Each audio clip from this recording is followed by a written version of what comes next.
Some nights are colder, darker, and more unsettling than others. In the quiet of a stormy evening, when the rain drowns out every familiar sound, strange things have a way of making themselves known. Tonight, we'll dive into chilling tales of solitude, eerie encounters, and the unexplained that will make you think twice about being alone in the dark. Get comfortable, if you can, and let's begin.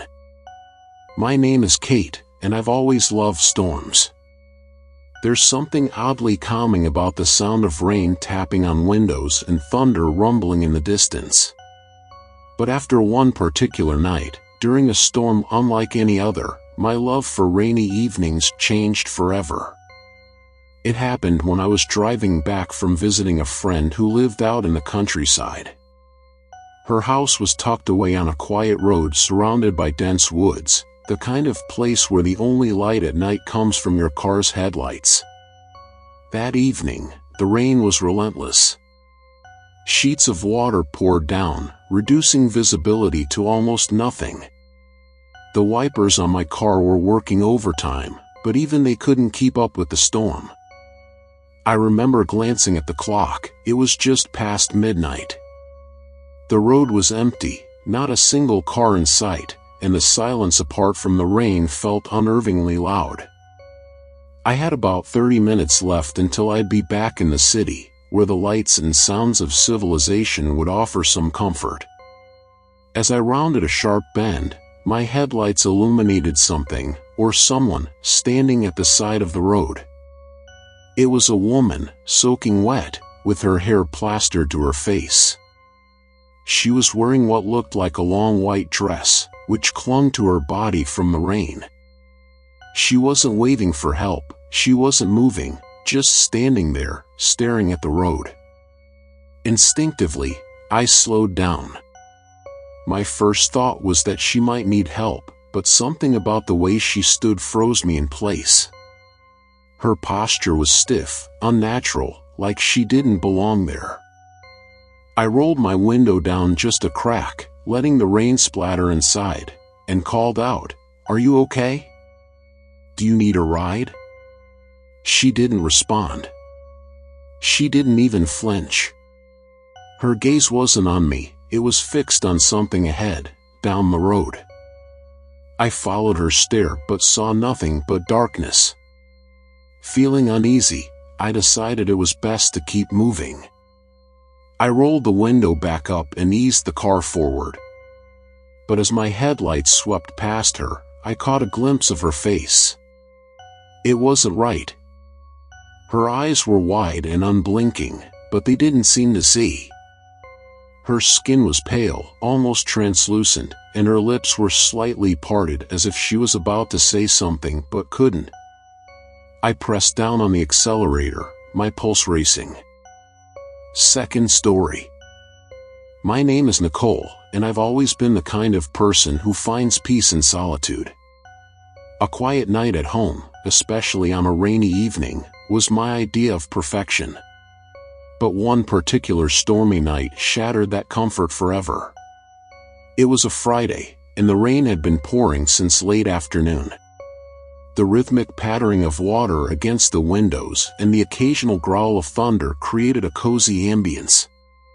I'd made myself a cup of tea, wrapped in a blanket, and settled on the couch with a book. It was just me, the storm, and the soft glow of the living room lamp. Around 9 p.m., the rain intensified. It sounded like it was coming down in sheets, and the wind howled against the house. I remember glancing at my phone, noting how isolated the evening felt. No messages, no calls, just the steady hum of the storm. Then came the knock. It was faint at first, barely audible over the rain. At first, I thought I'd imagined it. But then it came again, louder this time. 3 sharp knocks on the front door. My heart skipped. Living alone had taught me to be cautious, especially at night. I stood up slowly, clutching my blanket like it was some kind of shield, and tiptoed toward the door. My house had a small peephole, and I hesitated before looking through it. On the other side stood a man. He was drenched from head to toe, his hair matted against his head, and his clothes clinging to his body. He looked rough, like he'd been out in the storm for hours, or longer. His face was gaunt, with hollow eyes that darted nervously. "Please," he called out, his voice muffled by the door. "Can I come in? Just for a little while. I need to get out of the rain." My first instinct was sympathy. He looked miserable, and the storm was unforgiving. But something about him didn't sit right. His posture was too rigid, and there was a strange intensity in his voice. It wasn't desperation, it was something else. "I'm sorry," I said through the door, trying to keep my voice steady. "I can't let you in. But I can call someone to help you." "No," he snapped, his voice suddenly sharper. "Don't call anyone. Just let me in. I'll be quiet.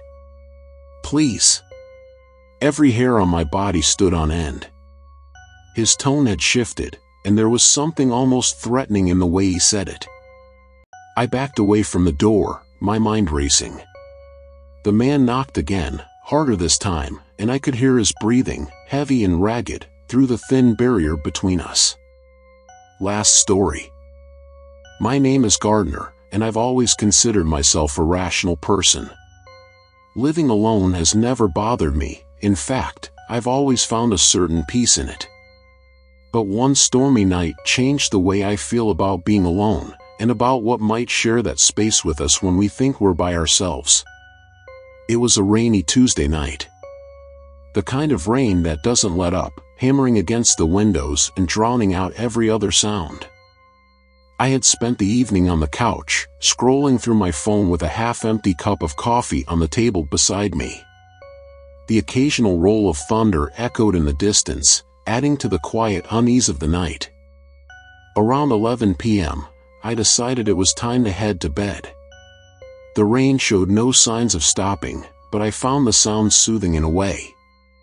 I turned off the lights in the living room, plunging the house into darkness except for the soft glow of a night light in the hallway.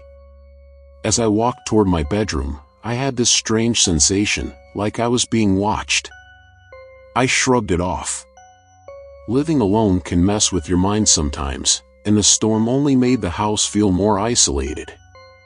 But just as I reached my bedroom door, I saw it.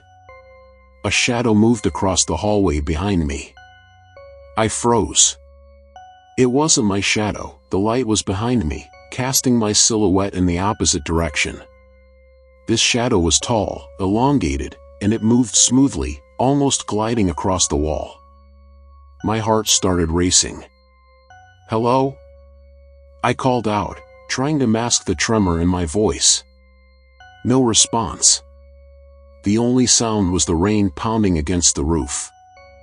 I stood there for what felt like an eternity, straining to hear anything, footsteps, breathing, anything that might indicate I wasn't alone. But there was nothing. Slowly, I turned around and walked back toward the hallway.